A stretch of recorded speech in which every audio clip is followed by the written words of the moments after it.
country okunoonya emirimu bangi nno ku bo basalawo ne bagamba tulina kufiira mu nsi yaffe tulina kuyiribira Uganda.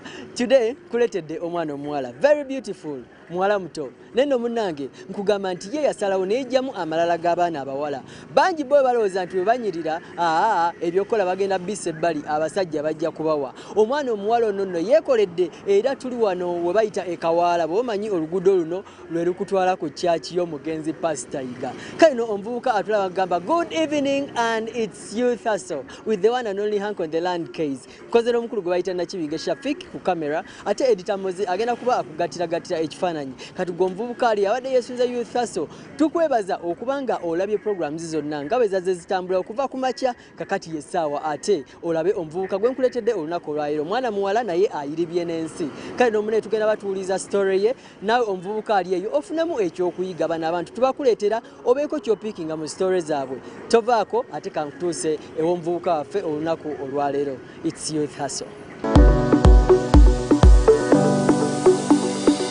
Omuvubuka abatulaba ku Baba TV ndi wano bayita ku Norian Fashions ekawaala kakati weebuuza nti Hankezi yatuletedde ani ngabe nagambye nti kuletedde omwana omuwala kati gwe omuvubuka ali eyo bambi nsaba ofunemu ekyokuyiga. Don't just enjoy wabula funamu ekyokuyiga mu stories ze nga bwagenda okubanga akola ki agitugamba hustle ze zayiseemu zonna era mukwano atulaba ku Baba TV kugamba tuula kalira ate nkutuuseeko omwana omuwala ono gwe nkuletedde olunaku olwaleero akoze ebintu bino byolaba mu background nawe kyemmanyi omuvubuka ali eyo weebuuza nti byava luddawa. Kale no munnange ugamba nti beerako ate kamukutuuseeko.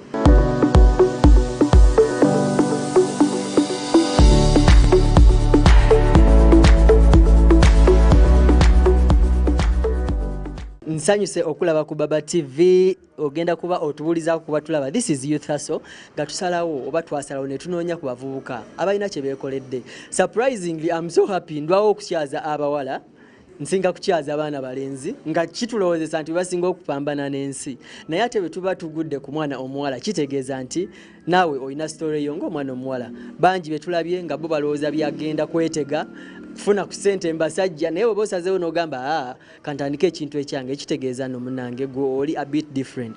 Sooka obatubuulizeeko obabulira amannya go n'emyaka bayinza olowooza okaddiye nnyo. Abalabi ba Baba TV, greetings to you all. Babuuzaako yonna gye muli ku mulimu gye mukola gye mulabira share youth hustle. Amannya gange nze Grace Ndagire tuli wano ku Norian Fashions Kawaala. Emyaka nina 24. Mbadde manyi ogenda tulimba n'omuwulidde omuvubuka atulaba alina emyaka 24 kitegeeza ki naawe omwana omuwala olina kyosobola okwekolerawo mu bulamu bw'ensi buno tolinda kuwa naffe bwe mulinda tuzibawe tetuziraba naffe ensi etutwalaganya. Kakati twagala kumanya olwo otandikira wa obulamu bwo wasoma oba gwe bano tuyinza okugamba basile Queen b'e Kampala abataasoma. Generally Grace yakulira Ntebe. I went to school Nkumba Modo, Entebbe SS, nemaliriza nga ndi ku Good Samaritan Masaka deep down in the village. So currently namala campus ku Kampala International University namala last year. Graduated mu June now. So yeah, basically okusoma kwange kubadde bwe kutyo kubaddemu okusika omugwa kungi but all in all God finally did it. I finished school.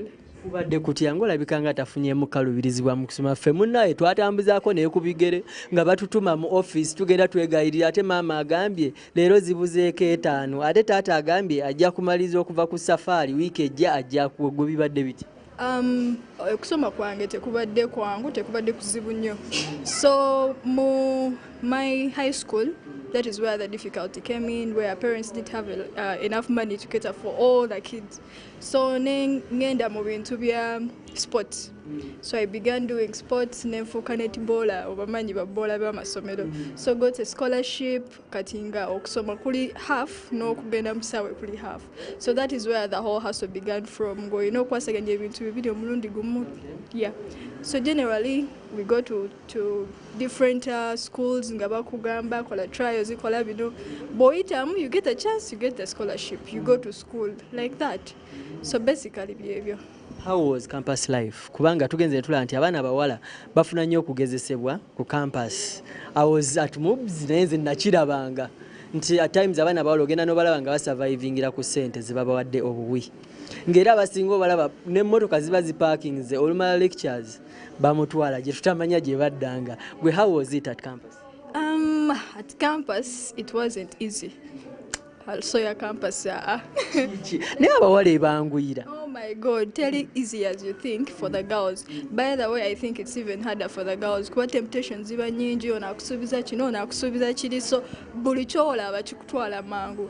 But I for one, I was privileged a little because of these scholarships. So I got another at campus. So this was it was church-based. So kubera ngeri church-based, they used to engage us in a lot of things. Kati nga tofuna na budde bulowooza ku oli yangambyeko she already yansuubiza atano.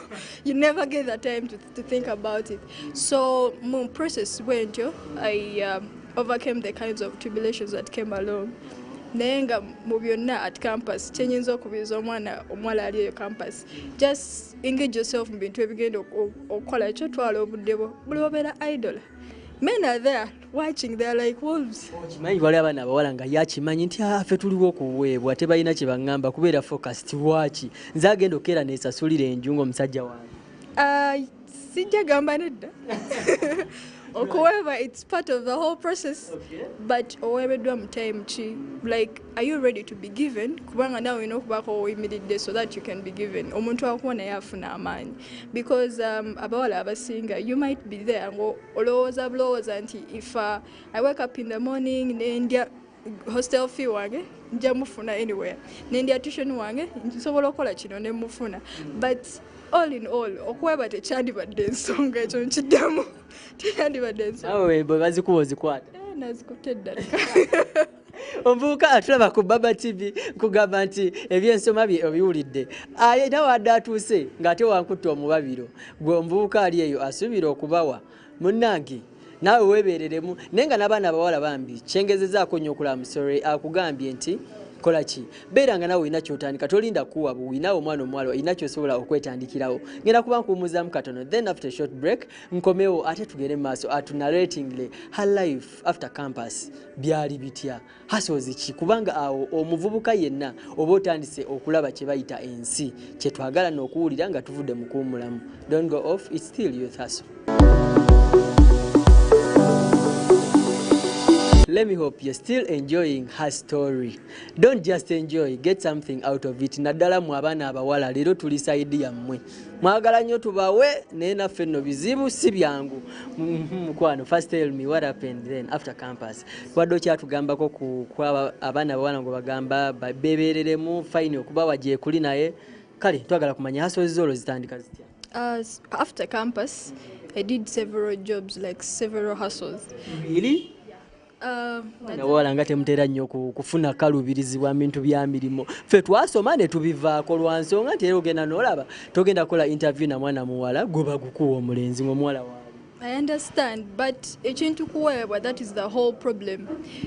Kati for me, my sake, nakuzibwa mpeebwa the scholarships, ogiweereddwa naye nga bakogerako ebigambo nga 100. So that gave me the heart to begin now looking for my own money. I began with working in a supermarket with Chinese. Working with Chinese is the hardest thing ever. Why? Trust me, these are the people that don't care about your health, don't care about whether you ate, they don't care, like they literally don't. Indians and Chinese, who are the worst? I think they are all on the same level. Yeah, so working with them gave me a discipline for money, gave me a discipline at workplace, gave me a discipline whereby I can wake up in the morning and this is what I'm supposed to do. Because for them, you're late by 2 minutes, you're late. That day you're not going to be paid. So that gave me something that made me to gain this kind of skill at workplace. I make sure at least I get there in time, I do what I'm supposed to do and leave workplace. So after working with Chinese for like, it was like 4 months. Nemalokola n'aba China ne babeera sibangungu mbaddukamu. They used to pay. Their money is also hard. So there is a lot of hustle in that money. Ne bobo kafunye. there is a way you're supposed to handle it. Ate nga naye kuwa that kind of discipline kubanga bali bakakuwa naye ng'okafuniddemu hard work. So tojja kulowooza ku let me first buy an iPhone, let me first buy this because ozikoleredde nnyo. So after working for Chinese, I went out into a call center in Bugolobi. There I went for 2 months. Tebyali byangu eyo naddukayo because baali tebasasula. Omwana omuwala ng'oyiriba nnyo. Abaana bawala nga tebatera kuliiba nnyo kubanga abasinga bagezaako nalaba nga kikalubyemu. They think otherwise. Okimanyi? I know. And remember the temptations tezivaawo zisigalawo, and yeah, nenzirukayo nga ndaba tebifuna bulungi. So I went to an enterprise. It's called Norian Capital. It's a sister enterprise to this. So the whole investment of Norian Fashions comes out of Norian Capital. It is a business which is in partnership. Partnership, it's like 2 or more people coming together with the same goal, you make something. So this is where Norian Fashion was birthed. So my working in Norian Capital Enterprise, it ended up meeting up people that have the same goals like I do. So we began Norian Fashions, it was last year in August. Yeah, it hasn't taken a year. So it was last year in August, netutandika mpola. We looked for various things to begin with. Netutandika n'engoye z'abakyala, netugamba ze single tambula, maybe we shall get there. But with time we adapted male clothes because nabyo byali bikola ki bitambula. So basically that is how the journey has been for Norian Fashions to come into existence. Okay. We have this question nti abaana abawala ebiseera ebisinga bambi abagezezzaako okubanga bayiiya emirimu mu mbeera yonna ne gibula batandise okufuluma eggwanga abamu ne basalawo okubeera bakadaama abasinga ku bo bayire bagenda ne bakikola gwe nga ggwe mu mbonaabona gye babonaabonamu n'abakyayina abo omuvubuka atulaba kansubire okyanyumirwa program Youth Hustle okyanyumirwa story y'omukyala ono gwe nkuleetedde olunaku lwa leero omwana omuwala akoze byakoze byonna kale n'omukwano g'amaki ate kankuwumuzemu katono then after tukomewo tufundikire programu eno ng'atubuulira ku bumu obuntuntu obutalekeka ng'omuntu alina business bw'aba asobola okukola ki otugamba nawe omuvubuka ali eyo omanye ky'osobola okuyingira ng'otandise business ng'eno. We'll be back from that short break era omuvubuka ali eyo katubeere ng'ate tuwumbawumba program mukwano challenges ki gwe ng'omwana omuwala z'osanga mu business eno eyiyo kuba tukimanyi tojja kungamba nti mbeera mu challenges, right? Basically challenges eziri ekawaala ng'ekifo, challenges ofuna ng'omuntu ne challenges ezijja with the government that we are working within. Kati njasooka ne challenges ezijja n'ekifo kawaala nga yo kifo ky'abavubuka tuli kumpi ne Makerere, tuli kumpi ne abantu bangi. So in most cases weesanga nga the challenges that come with a place ojja kusanga mulimu bafarista bangi. Oli ajja kujja akusiba ekipuli ky'ekkumi ogenda okaabe tomorrow you come back and work kubanga tolina era kyojja kukola. Then ojja kwesanga nga there is a lot of dust in kawaala ng'ekifo kati ojja kwesanga olumu emmaali etuuka ekiseera nga tokyasobola nagitunda because of the way it looks, so that you give it up n'ogibalanga bad debt. Then for the place still nga nkyakugamba ku kifo mu biseera ebingi ojja kwesanga tuli bangi abakoze boutiques on this road. At times they say competition is healthy. Yeah, competition is very healthy kubanga ekuwa stand kiki naleeta kino nyongeremu kinaki, but it's challenging as well because buli obeera ne competition bikuleetera obeera ku pressure neetaaga okola kino valayingiddewo oba okitegeera, so it puts you on pressure to look for that come money. So kati ekyokuweewa okigiramu oba okitegeera Kubawonyaawo. So then ng'ogyeko challenges ezijja n'ekifo. There are challenges that come with the fact that gwe ng'omuntu there are times where you're not well off oba nga toyimiridde bulungi kaŋŋambe. There are times when it comes nga you're really broke nga mazima business terese bulungi ssente oba gubale ng'omwezi omubi, so nga ne rent osooka n'oyiribamu ne landlord, but with time anyway you go ahead and pay. Then ebintu ebijjanga because of the government that we are working for, it's the high taxation. I swear they overtax us. Bateekako omusolo mungi kati n'olyoka olaba onayingiddewo leero omulala enkyayingiddewo kugamba nebikusobera naawe at times n'ofuuka wa kuyiriba kuyitaamu n'oggalawoko n'okomawo. But well, all in all the thing that I would ask government ya Uganda, ebiseera ebisinga etunulireko ffe abantu abatandika obutandisi, like business emazeewo bbanga ki, alyoka akuwa that huge tax okusasula, naye olumu agenda nakuwa tax ey'okusasula nge yenkanakana n'amaze mu business emyaka ena, yet you're just months old. So it discourages us so much, nekuleetera okuwulira nga gwe asasula obusasuzi KCCA oba division gwogenda kufunira muwa. So yeah, those are the kinds of challenges that come with time ne capital oluusi abeera muzibu wakuŋŋaanya okubeera awo ng'ali wamu. So that is why I say okutandika empola mpola, it's a good thing. Yeah. There is this question nti mostly girl child abasomyeko abamu bo baba balaba nti batuuse. At times bagenda ne bala nti tusomye tuli b'amaanyi nnyo, tuli ba waggulu nnyo. Waliwo omuwala ali eyo oba omuvubuka ali eyo akulaba ssaawa zino nga talina na kyeyetandikiddewo, yasoma wabula alinze kalimo ka office. Mwana muwala ng'alinze paka we kalijjira wano kaagira akyakwasaganya mu mbeera yonna naye nga talina kyeyetandikiddewo. Oyinza muwa magezi ki? First of all, hard work pays. Bobanga you're out there nga you're simply waiting for an office job, togusuubira okujjako nga taatawo ba maamawo bayina oluganda ku muzeeyi. Naye if it's not that and you grew up like some of us, bobanga kyosuubira ako kafu, look for something before nga tonaba kulowooza kugira emirimu eminene. Tomanya with time oba a chance nekwata osobola ofunayo recommendation, something of that sort. But gwe ng'omuntu baako kyotandikawo kubanga bwe tubeera nga tusoma ne bwe tubeera kusomereyo, they always tell us to be creative. Creativity is all part of the whole process. If you're not creative in any way, ensi egenda kukubeerera nzibu. So being creative, starting small and then looking at the bigger picture after, it brings something at the end. Ngo omaze okuba kwotandikawo tomanye with time your uncle gundi or someone can help you, then you fix even this thing that you began. No beranga okukozesebwa okiwonye kubanga fena turanirira ekyo. We don't want to be employed, but we want to be self-employed. So in most cases, if you're a girl out there, look for the bigger picture of everything.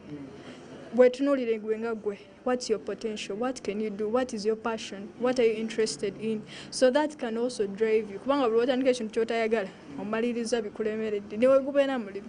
Yeah. So all in all, begin small. Yeah. What's the impact of social media on your business? Gwe nga omukozi wa business ate omwana omuwala, what's the impact of social media?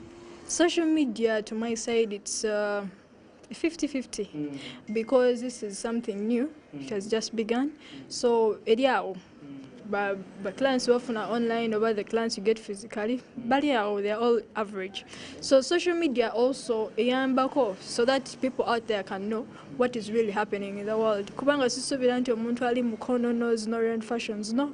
Sisubira nti omuntu ali Entebbe knows Norian fashions. But because of social media, the more you engage in marketing social media on social media platforms, or engaging people online, it gives them a platform to know that Norian fashion is.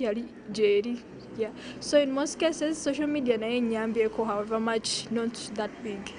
Yeah. What was your dream? Oh my God. Did you have any dream? Oh my God. Well, I had a dream as a young girl. A young girl, a primary kid. No kujanga nkula. Basically, nze ng'omuntu nali njagala kubeera lawyer. That is the kind of dream that I had, because many cases twafunanga nnyo abantu nga they are always judging in favor of those that usually had money, judging in favor of those that were known, kubanga balina amanya and all that. So that usually gave me a challenge, because ng'omuntu ngamba one day. Anyway, God planned for me differently, and this is where I am. And I didn't even do anything ebikwatagana ne law. That is the thing. But I would want to say one thing. If you're a lawyer out there, help people, because people really need your help. Yeah. You regret graduating? Because it's like you're not doing what you graduated in. Yeah. The matter of fact is I did a bachelor's in information technology. But Sigamanch I regret, but it's not that much that I am doing right now, because I'm dealing in financial institutions, I'm dealing in businesses of this sort. So it's a whole different world. Nay, I don't regret graduating. Kubanga ekisooka, those are qualifications you need wherever you go. Then the other thing, the knowledge you get out of those courses that you do, because it's a wide range, but still at times it's going to help you somewhere somehow, however much but at a smaller extent I would say it's not so helpful. Yeah. Last but not least, how do you go about these wannabes? Because abawala bangi beautiful like you are, bali eyo nenga babeeramu n'abantu ba sponsor. How do you go about it? It's always a problem for girls because we usually never settle for less. Oboyagalayo airtime, oboyagalayo anako uba, oboyagalayo wechivulu, oboyagalayo, anaktola out on weekends and giving you all the surprises. So that's the bitter truth. Girls never settle for less. But the thing is, get that one person whereby you share goals. That one person, tomanya, you're not well off. But with time, because you're two heads are always better than one. The more you work together, the more you grow. One word to a wise is always enough. Sigenda kubanga njogera bingi wabula gomwana omuwala abadde atulaba kyenyiza okugamba kiri nti yes, your beauty will support you at the moment, but beauty fades. Kitegeeza ki nti zukuka okole. Sawa zino oyinza okulanga oli mulungi nnyo n'ogamba bajja kumpa n'omukwano okugamba ekintu kimu nti ojja tuukatuuka ddiwe nga weetaaga okulaba ku bibala by'obuvubuka bwo. Kitegeeza ki yimuka okole. Koze n'omukulu gwe bayita Nakibinge Shafiq ku kamera. Nga bwe twagamba nti Youth Hustle tujja batukuleetera abaana bayirimye mbeera yonna era n'omunnange nkugamba nti olunaku olwaleero yoyo omwana omuwala gwe nkutuusizaako. Editor Moze yagatira ekifaananyi nakutusako program ensengeke obulungi, and I remain the one and only Hank on the land case ku Baba TV. Tugamba nti obuso gabulayire. We shall meet next Saturday. Bye bye.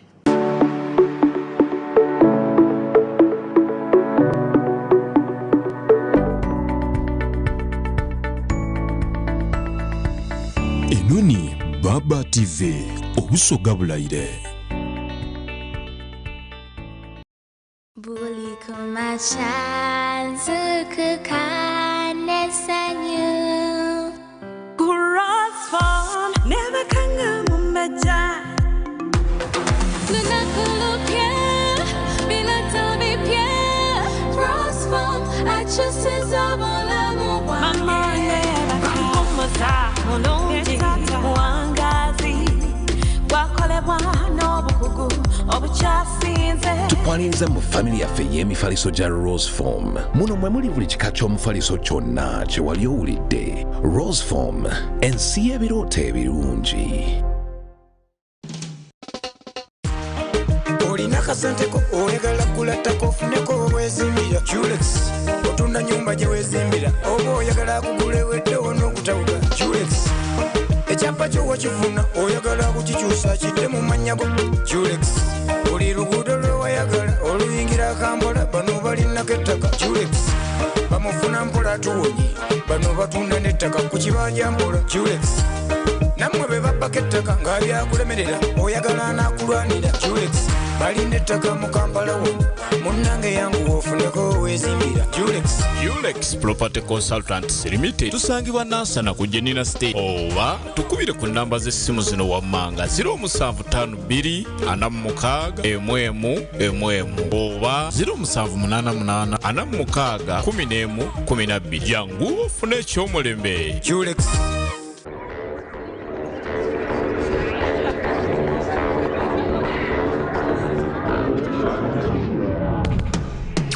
Cheers to something